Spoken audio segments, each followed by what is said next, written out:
Hey guys, this is Mike Tarallo with Qlik, and I'm super excited to share with you a few new features that are available immediately in Qlik Sense Cloud.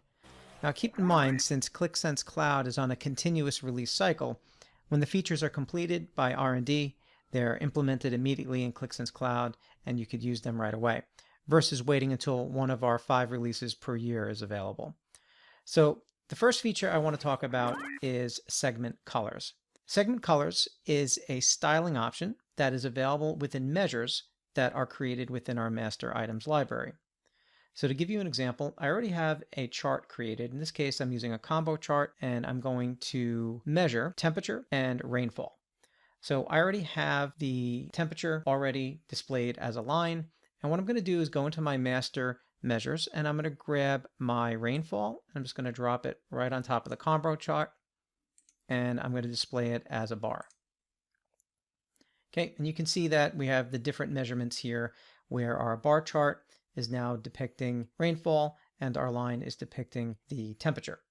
At this point, what I might want to do is choose my own color segments and visually relay the actual temperature information as a color scheme within my bar charts, and therefore I wouldn't need my line chart anymore. So what I'm going to do is go into my temperature. I'm going to right click the temperature, go into the master item settings, and you'll see we have a new tab called segment colors. And then I'm going to turn segment colors on, and then we have a variety of templates you can choose, gradients and classes. I'm going to choose the basic template and then add my own segments. So I'm going to add a couple of segments. Let's imagine I want the bars to display from cooler temperatures to warmer temperatures. And what I'll do is maybe we'll use blue to indicate a cool temperature, and then yellow, and then orange, and then eventually red. And then we can adjust our thresholds, as you see here, either using percentages or fixed values. And then for each of these, I'm going to actually create them as gradients so the colors blend nicely into each other. And then I'll click Save. Now we've set that up, and now to enable this within my chart, I'm going to go to Appearance, and then under Colors and Legend, you'll notice we have Auto Colors turned on. I'm going to shut off Auto Colors, and then I'm going to select Colored by Measure. And by default, we're going to use what's called Library Colors. If I turn off Library Colors, it uses our default color schemes that we have available here. But Library Colors basically means using the master item library settings, just like I set up here. And now you can see the colors within the bars are indicating the temperatures for those months.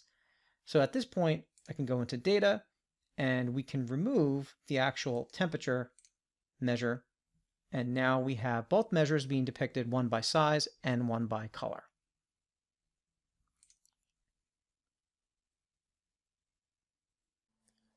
The next new feature I'd like to share with you is our new density map layer, also known as a heat map. This type of layer makes the most sense when you want to summarize location activity that can be considered very dense. In other words, instead of plotting individual points or bubbles that may overlap one another and possibly hide various bits of information, the density layer takes this into consideration and displays multiple occurrences in the same or similar area using color segments that correspond to the concentration of those points. So the more or less points in a particular area, the colors or the intensity of the colors will change or form a pattern, indicating a higher level or lower density or concentration.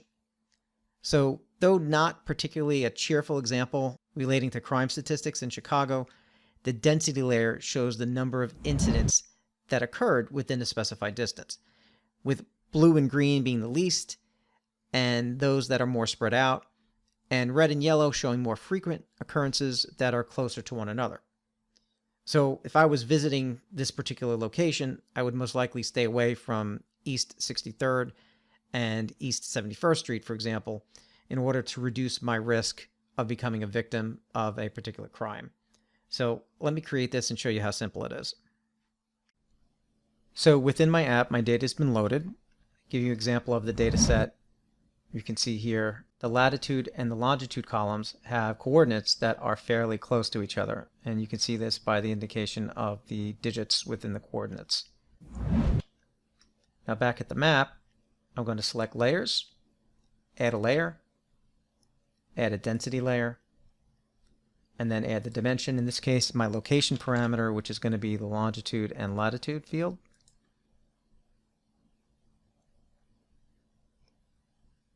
And then you can see the adjustments that it's made. And by default, it used this particular density scale. And then you can make some adjustments within the weight and radius. So for example, instead of pixels, we can say feet.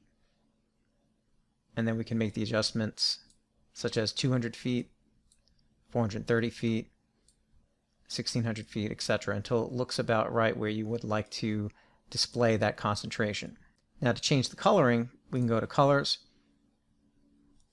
turn on Custom Segment Colors, and then you could adjust your segments accordingly by removing the limits or adding percentages. And then you can change the colors that you wish, remove the gradients, etc. And even change the opacity. And that's all you need to do.